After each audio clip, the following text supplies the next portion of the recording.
სახელითა მამისათა და ძისათა და სულისა წმინდისათა.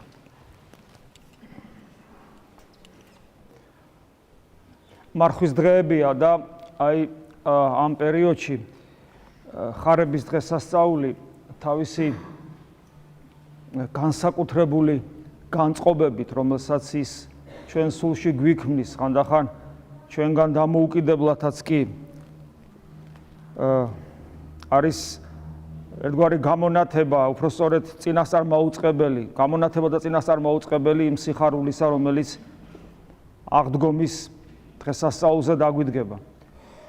მე გულისხმობ ღვთისმადლის მოქმედებას, რომელიც ასე და ამგვარად მოქმედებს, თუმცა ჩვენ თუ თანამონაწილეები ვიქნებით უფლის ტკივილებისა, თანაგამცდელნი იმ ყოველი დღისა, რომელსაც ყოველი კვირა დღე გვთავაზობს დიდ მარხვაში, მანამდეც მოსამზადებელ პერიოდშიც, ვნების შვიდეულშიც. რა თქმა უნდა, ჩვენ ვიქნებით გამცდელნი მაცხოვრის აღდგომისა და ასევე მეტნაკლებად გამცდელი დღევანდელი დღისა. დღევანდელ დღეს სახელი ძალიან ლამაზი ქვია ხარება, სიხარულის აღნიშნელი და ეს შემთხვევითი არ არის. დღევანდელ დღეს ისტორიულად მოხდა ისეთი რამ, რომელსაც ვერავინ ვერ ხედავდა, არავინ არ უწყოდა. სამყარო თითქოს თავის გზით მიდიოდა და თავის გზით ვითარდებოდა ბრჭყალებში. და ამ დროს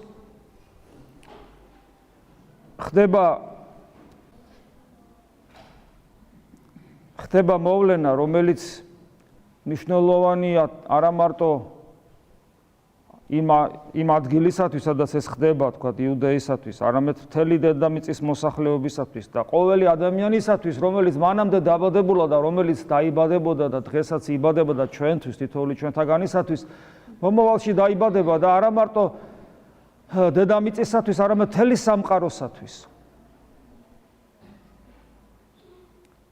მთელი სამყაროსათვის. ხდება უცნაური რამ. პატარა ქალწული გოგონა ავლენს საოცარ სიბრძნეს. აი რომ შევადაროთ, ეხლა ეს ისტორია იცით, მე ამ ხარების ისტორიას არ მოგიყვებით, რომ შევადაროთ 6 თვის წინანდელი გამოცხადება გაბრიელ მთავარანგელოზისა მღვდელ ზაქარიასთან, რომელიც მამაკაცია, განათლებულია ჟულში, მღვდელია, მადლმოსილებას ფლობს, რომელიც შეშინდა მთავარანგელოზ გაბრიელის გამოცხადების დროს და ქალწულთან წერია, რომ იგი მან დაიწყო ფიქრი და განსჯა და მსჯელობა. თავიდან შეწწუნდა ორივე, რა თქმა უნდა, და შემდეგ ხედავთ, რომ იქ სადაც მღვდელი ზაქარიას შიში დაეცა, იქ ქალწულ მარიამი იწყებს განსჯას. და აი აქაც წმინდა მამები ამბობენ, რომ ეს მიანიშნებდა მეტყველებს მის ძალიან ღრმა სულიერ მდგომარეობაზე. და როგორც ისიხასტი მამები ამბობენ, იმ ისიხიაზე, ანუ იმ შინაგან მყუდროებაზე და ღმერთთან ურთიერთობაზე და ღმერთთან ერთობაზე, რომელიც სწორედ გონიერი ლოცვით მიიღწევა და ამიტომაც არის შემთხვევით არ არის, რომ ყველა წმინდა ღვთისმშობელი გონიერი ლოცვის დიდ მასწავლებლად ითვლება და ჩვენთვის სამაგალითოა. ქალწულ მარიამის საშუალებით ღმერთი სამყაროს უერთდება. იქ თანხმობა იყო საჭირო და ამ თანხმობასაც იღებს, თქვენ იცით, ჰამხევალი უფლის, ანუ საოცარი ღმერთის საოცარი სიმდაბლე და ადამიანის განსაცვიფრებელი სიდიადე. თუ არა ადამიანის თანხმობა, ეს ერთობა არ მოხდებოდა. მაგრამ აი სწორედ ეს თანხმობა ადამიანისა ქმნის უნიკალურს, უпростоრეთ განსაკუთრებულ სიდიადეს წარმოაჩენს ყველა წმინდა ღვთისმშობლისა, იმიტომ რომ ჩვენ ვიცით წინასწარმეტყველება, როდესაც ევა საკუთარი ნებით ეთანხმება ეშმაკს. ცდუნდება, მაგრამ ამავე დროს ეთანხმება. და ის საღვთო განგებულება, რაც იყო დაკავშირებული ადამიანთან, თავდაყირადგება შეიძლება ასე ითქვას, იმიტომ რომ ადამიანი ისეთაც შექმნა ღმერთმა, რომ მის ნებაზე, მის თავისუფლებაზე ღმერთი არ იძალადებდა. აი ისეთად შექმნა ღმერთმა ადამიანი, რომ ადამიანს შეეძლო მთელი ღვთის განგებულება, ის რაც ღვთის მთელი საღვთო გეგმა შეიძლება ასე ითქვას. თავდაყირა დაეყენებინა, ეს გააკეთა, თუმცა რა თქმა უნდა ღმერთმა ყოველივე უწყის, ღმერთი დროის მიღმაა, მაგრამ საღვთო განგებულება, ღვთის გეგმა იყო ის, რომ ადამიანი მარადილ სიხარულში შესულიყო, განღთობილიყო ყოველგვარი დაცემის გარეშე.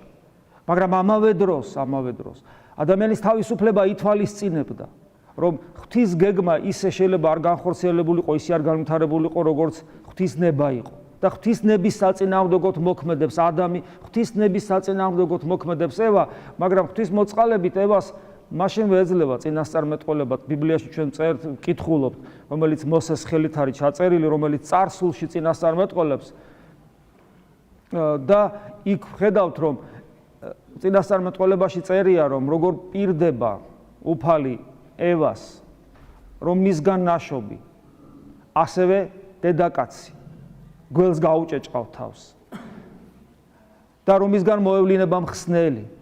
და ამიტომაც არის ადამ და ევას საღვთო ისტორიაში ჩანს, რომ ჯერ პირველი შვილიც ხსნელი გონიათ და რამდენი შვა ევამ ვაჟები და ქალწულები, მაგრამ არც ერთი არ იყო ის, ვისგანაც უნდა შობილიყო, ვერც ევამ შვა და არც ერთი ქალწული არ შობილა, არც ერთი დედაკაცი არ შობილა ევასგან, რომელიც შობდა მხსნელს. რატომ? იმიტომ რომ კიდევ ერთხელ განა იმიტომ რომ თქვათ ეს ცუდი იქნებოდა, არამედ იმიტომ რომ უნდა დაბადებულიყო ის, ვინც დაიბადა. ანუ ადამიანი, ანუ ცოცხალი გონიერი არსება, ღვთის ხატი და მსგავსი არსება, რომლის ნება და ღვთის ნება იმგვარად შეერწყმებოდა ერთმანეთს, რომლის წარმოდგენა ჩვენ არ ძალგვიც, იმიტომ რომ მხოლოდ მართლაც საღვთო სიმდაბლით, უკიდურესი სიმდაბლით შეიძლება ჩვენი ნება საღვთო ნება შეერწყას. ეს არის სიმდაბლესის თვისება, რითაც ჩვენ შეიძლება ჩვენში რეალიზდეს, მაქსიმალურად, სრულად რეალიზდეს ღვთის მსგავსება.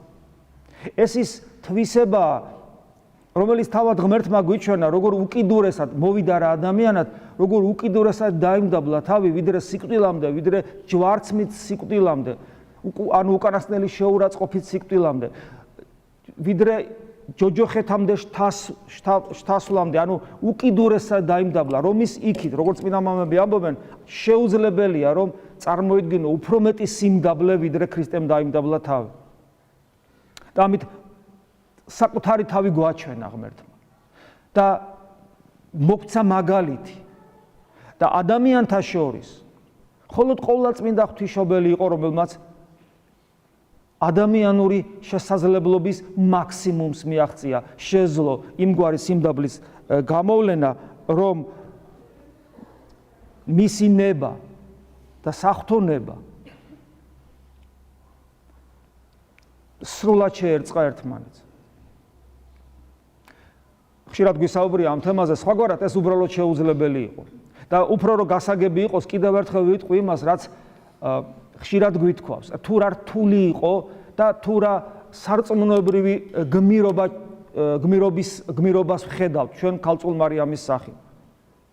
ადამიანი ცოდვით დაცემულ ბუნებას, დაზიანებულ ბუნებას ატარებს. თითოეული ჩვენთაგანი და მათ შორის ქალწულ მარიამიც. რატომ არ ღებულობს, რატომ იყო უცხო და არის უცხო მართლმადიდებლებისათვის კათოლიკური სწავლება ყოვლადწმინდა ღვთისმშობლის უცოდველობაზე, როცა იგი საუბარია, რომ როცა ის ჩაისახა დედის წიაღში, ყოვლადწმინდა ღვთისმშობელი მართალი ანას წიაღში, ეს ჩასახვა ისე მოხდა, რომ მასზე არ იყო პირველ მშობელთა ცოდვა. უბიწოდ ჩასახვაც უწოდებენ, ოღონდ არა მაცხოვრისეული გაგებით, არამედ იმ გაგებით, რომ მასში არ იყო ის პირველ მშობელთა ცოდვა გადასული. რატომ არის ეს ჩვენთვის მიუღებელი? იმიტომ რომ მაშინ ყოვლადწმინდა ღვთისმშობლის სიდიადე, მისი გმირობა უკვე აღარ არსებობს, იმიტომ რომ რა პრობლემაა, როცა ადამიანში არ არის დაზიანებული ბუნება და მან გამოავლინოს ის საოცარი სიმდაბლე, რომელიც გამოავლინო. საქმეც იმაშია, რომ ყოვლადწმინდა ღვთისმშობელს აბსოლუტურად ჩვენერი ბუნება აქვს, როგორც თითოეულ ჩვენთაგანს. როგორი ბუნება გვაქვს ჩვენ? ხო ვიცით? ჩვენ ხო ვიცით საკუთარ თავზე როგორი ბუნება გვაქვს. ჩვენ ხო გვაქვს გამოცდილება თუ როგორ გვიჭირს ვიყოთ ქრისტიანები.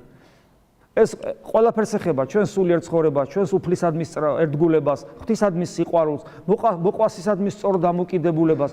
ჩვენ ხო ვიცით როგორ ვებრძვით და როგორ გვებრძვის ჩვენში პატივმოყვარეობას როგორ ვებრძვით, როგორ იბრძვის ჩვენში სიამაყე, რომელსაც ვერ ვამარცხებთ. ჩვენ ხო ვიცით რომ პატარა შექება, პატარა წარმატება, ხშირად მithქვათ ხოლმე ხუმრობით ახალი ტანსაცმელი, განსაკუთრებით მანდილოსებს, თუმცა დღეს კაცების გადავგვარდით. ანუ ჩვენ ხო ვიცით სულ პატარა კომპლიმენტი.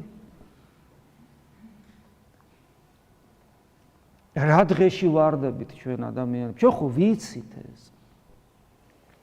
ჩვენ ხო ვიცით როგორ ვებრძვით ჩვენ საკუთარ თავში იმ განცდას, რომ ჩვენ რაღაცას წარმოვადგენ. ჩვენს გარკვეული სიმაღლე გვიპყრია. გვავიწყდება პავლე მოციქულის სიტყვები, რომ რა გაქვს ისეთი, რაც არ მიგიღია და თუ მიგიღია, როგორ რითი იქადი?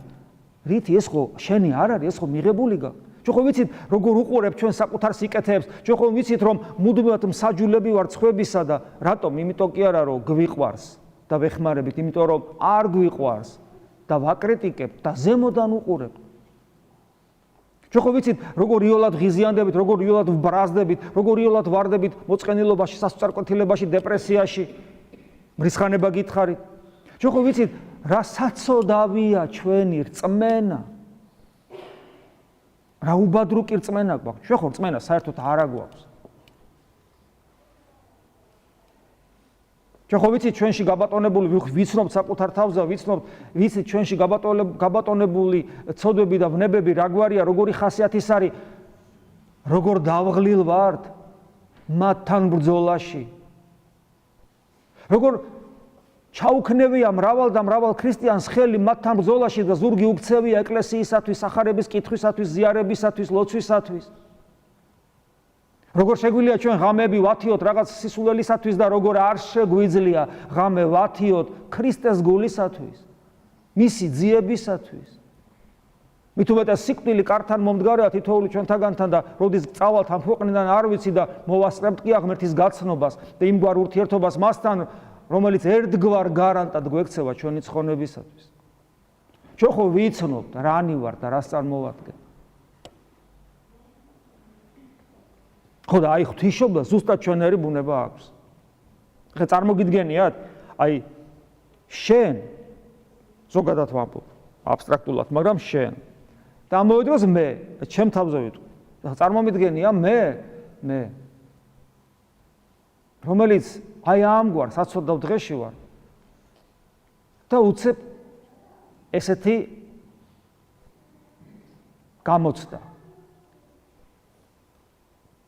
გამოცდა, რომელიც მე პრინციპში დედამიწაზე ყველაზე დიდ ადამიანად გამხდის. ყველაზე, აი რამდენ მილიარდს უცხოვრია, რამდენ მილიარდი ცხოვრობს, რამდენი მილიარდი იცხოვრებს. ყველაზე დიდი ვარ. ყველაზე მაგარი ვარ. წარმოგიდგენიათ, მე ცოტა უკვე ასაკში ვარ და ჩემი შვილი, რომელიც გავაჩინე,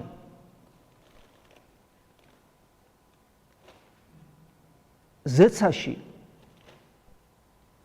მარჯვენით მამისა ზის და არის თავად ღმერთი, სამყაროს შემოქმედი ძე ღმერთი. მამა ჩემ შვილს ყავს მამა ღმერთი. და ხორცელად მე გავაჩინე მისი დედა ვარ. ამაღლდა ზეცად მე დავინახე, სულიწმინდა გარდა მოვიდა, ყველაფერი ვიცი უკვე, სულიწმინდის გარდა მოსვლამდე და ამაღლებამდე თუ კიდე რაღაცა ხინჯები მქონა და ვაირახტება და გულს ის არიმესობოდა, ლახვარი გადიოდა ჩემს გულში და კიდე ეხლა გაიკვა, ყველაფერი გარკვეულია და მე კიდე დავდივარ და ვცოცხლობ და ვიცი რეალობა ესეთია, არ დაბადებულა, არ არსებობს და არ დაიბადება ჩემზე დიდი ადამიანი დედამიწაზე. მეცას გეტყვით, ანგელოზებზე დიდი ვარ. ღმერთმა ანგელოზის ბუნება კი არა, ადამიანური ბუნება მიიღო და ჩემგან მიიღო, მე მივეცი ეს, მე ჩვეულებრივა. ხორციელმა ადამიანმა. და ვინ იფიქრებს ჭკვათა მყოფელი, ცოტათი მაინც საკუთარ თავს რო იცნობს, რომ აი ამას გაუძლებდა და მას პატივმოყვარეობა, დიდების მოყვარეობა, საკუთარი უნიკალურობისა და ღირსების განცდა არ შეაწუხებდა. სხვას მსაჯულის თვალით არ გადახედავდა. უფლება არა გაქვს თუ რა, ღმერთის დედა ხარ და აბა მიდი განსაჯე, რა მოხდა, რა პრობლემა. და წარმოგიდგენიათ, თუ ერთი მიუშვებდი ამას, ამ უფლებას თუ მისცემდი, რა მოხდა, ღმერთის დედა ხარ, წარმოიდგინე, თუ ერთი მიუშვებდი, გეკუთვნის, რომ იმათ ეკუთვნის და მე არ მეკუთვნის. წარმოგიდგენიათ, რა ფრთებს გაშლიდა ამ დროს შენში. დიდების მოყვარეობა, სიამაყე, ამპარტავნება. დამერწმუნეთ, დაცემული ქერუბიმი, რომელიც სატანაც იქცა, ისიც დამარცხდებოდა პატივმოყვარეობის თვალსაზრისით ჩვენთან ბრძოლაში, იმიტომ რომ იმანის ვერ დაიტია, რომ ახლოს იყო ღმერთთან და შენ ღმერთთან ახლოს კი არა, თავად ღმერთის დედა გახდი და აი ყოვლადწმინდა ღვთისმშობელმა როგორ დაიტია. ამიტომ მისი სიმდაბლე არის გმირობა, ისეთი, რომელიც ჩვენთვის მიუწვდომელია. და ამას რა ემატება კიდე? კარგი, პატივმოყვარეობას ებრძვი და ასე შემდეგ. ამ ცხოვრებისეულად ცოტა რაღაცა ისე მაინც შეღავათი გქონდეს. თუ ვიღაცა მეფის დედა იყო, ან პრეზიდენტის, ან მინისტრის, ასე თუ ისე რაღაცნაირად ამ ქვეყანაზე ნაკლები ტკივილი ცხოვრობდა, შენ ღმერთის დედა ხარ და ცოტა რომ ჩვენ ხო ვიცით მისი ცხოვრება როგორი იყო, დევნა, შეურაცხყოფა, გაუგებრობა, დაცინვა, მანამდეც იოსებს მისი გაშვება უნდა და ეს კიდე უკეთეს შემთხვევაში. ანუ მისი ამ ქვეყნიური ცხოვრებაც ტკივილიანია. გარდაცვალების მერე რო გარდაიცვლება, როგორ უნდათ მისი შეურაცხყოფა, წერია მის ცხოვრებაში. ანუ არაფერი არ მიიღო, არაფერი. პირიქით. სულ ზღვარზე გადიოდა იმისა, რომ აი ეხლა შეურაცხყოფას ხო აყენებდნენ და ეხლა ჩაქოლავენ და ეხლა საერთოდ მოიძულებენ და აი სულ ზღვარზე ცილს დასწამებენ და დღემდე წამებენ ცილს. დღემდე გარყვნელებაში ადანაშაულო, ამასირად მომივიდა, წერილი მომიტანა ერთმა, გამომიგზავნა ვიღაცის ხელით. სადაც პირდაპირ ძველი უდაური ცილის წამება იყო იქ და მიმტკიცებს, რომ ესეაო და შეურაცხყოფას აყენებდა ყოვლადწმინდა ღვთისმშობელს. დღემდე ხდება ეს. ამიტომ ყოვლადწმინდა ღვთისმშობლის სიდიადე და ის ფაქტი, რომ ის რაც ჩვენ ვიცით, რომ ის არის ქერუბიმებზე და სერაფიმებზე უზესთაეში და აღმატებული. ეს ყველაფერი გამომდინარეობს იმ საოცარი გმირული სულიდან, რომელმაც იბრძოლა უკან დაუხევნელად, იბრძოლა, მე არ ვიცი როგორ რა ეპითეტით შევამკო ეს ბრძოლა, როგორ იბრძოლა, რომ იოტის ოდენად არ დაუთმო დაცემულ ბუნებას და მან ისეთ სიმდაბლეს მიაღწია, რომელმაც შესაძლებელი გახადა, რომ მისი ნება და საღვთო ნება ბოლომდე ყოფილიყო თანხვედრი. და რითაც ის მან შესაძლებლობა მისცა ყოვლისშემძლე ღმერთს, რომ სამყაროში შემოსულიყო როგორც ადამიანი. ეს მოხდა მაშინ. მთელი საღვთო ისტორია დაწყებული ადამიანიდან. მთელი ზრუნვა ღმერთისა კაცობრიობაზე, რომლის სულიერი ნაწილი კარგად არის წარმოჩენილი ძველი აღთქმის წიგნებში. მთელი ეს ცდელობა ღმერთისა იყო მხოლოდ იმისთვის, რომ შექმნილიყო ისეთი გარემო, სადაც შესაძლებელი გახდებოდა ამგვარი ადამიანის შობა და აღზრდა. და ეს მოხდა 2000 დაახლოებით 2000 წლის წინ. თუ ვერ მოხდებოდა, თუ ყოვლადწმინდა ღვთისმშობელი, თქვათ, ვერ მოახერხებდა და თქვათ ასე შემდეგ, თუ გაგრძელდებოდა კაცობრიობის ისტორია ისევ იმ ძველი აღთქმის სულით. სადამდე მანამ სანამ არ გაჩნდებოდა ესეთი. მანამდე გაჩნდებოდა, მანამდე იქნებოდა, მაშინ გაჩნდა, როცა გაჩნდა, ნუ ეხლა მე პირობითად საუბრობ, თორე რაც მოხდა, ის მოხდა. გასაგებია. ანუ ძველი აღთქმის პერიოდი. გაგრძელდებოდა მანამ სანამ გამოჩნდებოდა ესეთი ადამიანი, რომელიც შეძლებდა, უბრალოდ რომლის სიმდაბლე ღმერთს შეაძლებინებდა, რომ სამყაროში შემოსულიყო. შემოსულიყო ჩვენი გონებისათვის მიუწვდომლად, რომ მის პიროვნებას თავის თავში მოექცია ადამიანური ბუნება და ღმერთი, როგორც პიროვნება სამყაროს შემოქმედი, რეალიზებულიყო როგორც ადამიანის სამყაროში. და როგორც დღეს პავლე მოციქულთან აღმოვიკითხეთ, გამხდარიყო ჩვენი ძმა ღმერთი. პარალელურად თან ჩვენი მამაც, დღეს პავლე მოციქულის ეპისტოლეში, ებრაელთა მიმართ ეპისტოლეში ის მეორე თავია, ძალიან კარგად ჩანს, ის ჩვენი ძმაც არის, ჩვენი მამაც არის, როგორც შემოქმედი. ძმა, იმიტომ რომ სისხლის მიერი ერთობა აქვს. რომ მან იმის გამო, რომ ჩვენერი ბუნება მიიღო და თავის თავში შეიერთა ადამიანი, დაამარცხა სიკვდილი. და დღეს სიკვდილი სინამდვილეში აღარ არის, ჩვენ რა თქმა უნდა ჩვენი სცირედ მორწმუნეობით ეს ვერ გვესმის, თორე ჩვენთვის დღეს სიკვდილი არის გარდაცვალება სიცოცხლეში, როგორც გვასწავლის წმინდა წერილი. და ამავე დროს გახდა ჩვენთვის მღვდელმთავარი, ანუ მუდმივი მეოხი ზეციური მამის წინაშე. მუდმივი მეოხი იმისა, რომ ჩვენ მოგვიმზადოს მამის სავანეში, მამის წიაღში ჩვენი სავანე თითოეულ ჩვენთაგას. და ეს პროცესი მუდმივია, ეს პროცესია, ეს გრძელდება, მანამ სანამ უკანასკნელი ადამიანი, რომელიც დაიტევს ღმერთთან ურთიერთობას, სანამ უკანასკნელი ადამიანი არ ცხონდება. და ეს ყველაფერი შესაძლებელი გახდა იმიტომ, რომ აი 2000 წლის წინ პატარა გოგონა, შეიძლება ასე ითქვას, უწმინდესი არსება სამყაროში, მაგრამ ჩვენერი დაცემული ბუნებით და პიროვნულად ისეთი გმირობით, რომლის მსგავსი ჩვენ არც კი შეგვიძლია წარმოვიდგინოთ,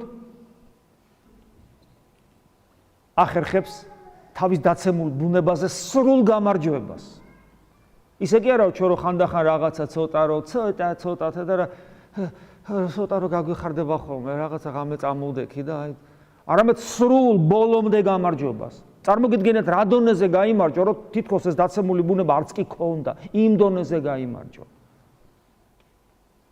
ჩვენ ვიცით, დედამიწაზე სამყაროში კაცობრიობის ისტორიაში უამრავი გმირი, რომელიც განსაცვიფრებელ გმირობებს ჩადიოდნენ, უამრავ ადამიანს ამარცხებდნენ, მთელი სამყარო შეცვალეს, პიროვნებები იყვნენ ძალიან დიდები.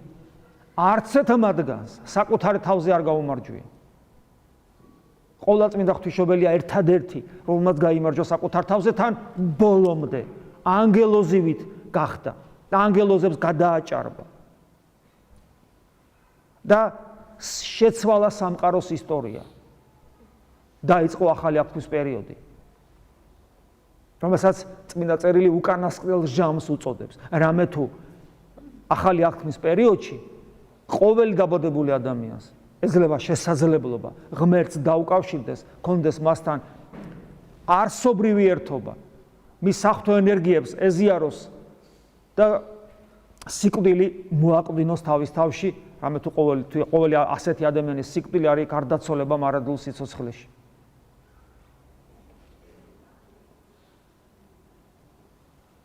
რა თქმა უნდა, ეს რაც ჩვენ თქვით არის ძალიან სასიხარულო და ჩვენი გული სამწუხაროდ მცირედ მორწმუნეობით მკვდარია, თორემ ჩვენი გული სულ უნდა ხტოდეს სიხარულით ჩვენს მკერდში. მუდამ უნდა განიცდიდეს ქრისტესაგან გამომდინარე სიტკბოებას. მუდამ უნდა განიცდიდეს სულიწმინდა ღმერთის მიერ მონიჭებული სიბრძნით სიხარულს და კონდეს ეს განცდა იმისა სიხარულისა, რომ აი რამდენი რამეს გვასწავლის და რამდენი რამე ვიცით. და უნდა ჩვენი გული მუდამ განიცდიდეს იმ მომავალ ნეტარებას, რომელიც მამის წიაღში გველოდება, იმ ბედნიერების განცდას უნდა გრძნობდეს, რომელიც მამის წიაღში გველოდება, იმ სიტყვოებას, იმ ბედნიერებას, იმ სიხარულს. და ეს ყველაფერი დამოკიდებული იყო სწორედ დღევანდელ დღეზე, რომელიც კარგად დასრულდა. ეს ამბავი კარგად დასრულდა, ეს ამბავი კარგად გადაწყდა, იმიტომ რომ ყოვლადწმიდა ღვთისმშობელმა იომა და გაიმარჯვა. ჩვენი დაგვრჩენია, რომ მის გზას გავყვეთ. ვეცადოთ, რომ ჩვენი სიმდაბლით გულის კარები გავხსნათ ქრისტეს, რომ ჩვენს გულშიც, ჩვენს წიაღშიც დაამკვიდრდეს მაცხოვარი. როგორც ღვთისმშობელი იყო ქრისტესთან ერთად, ჩვენც ვიყოთ ქრისტესთან ერთად. რა თქმა უნდა, ეს კიდევ ვიმეორებ, ძალიან დიდი სიხარულის მომნიჭებელია და ამიტომაც არ არის შემთხვევით, რომ ეს ლამაზი სახელი ქვია ხარება, იმიტომ რომ ეს ხარება მოხდა არა მხოლოდ ღვთისმშობლისადმი, არამედ თითოეული ჩვენთაგანის მთელი სამყაროსადმი იყო ხარება. და ხარება ერთი მხრივ რომ ახარა გაბრიელმა და ხარება იმ მხრივაც რომ ღვთისმშობელი იმარჯვებს დაცემულ ბუნებაზე და გვეხარება შესაბამისად თითოეულ ჩვენთაგანს, რომ ეს მოხდა. ყოვლადწმიდა ღვთისმშობელი იყოს, რომელიც არის ჩვენი თითოეული ჩვენთაგანის დედა, ჭეშმარიტად ყოვლადწმიდა ღვთისმშობელი იყოს ჩვენი მეოხი. ღვთისაკენ მიმავალ გზაზე, რომელიც გულისხმობს ქრისტეს ძმობას, მის ერთგულებას და მის შვილობას მამასთან ერთად.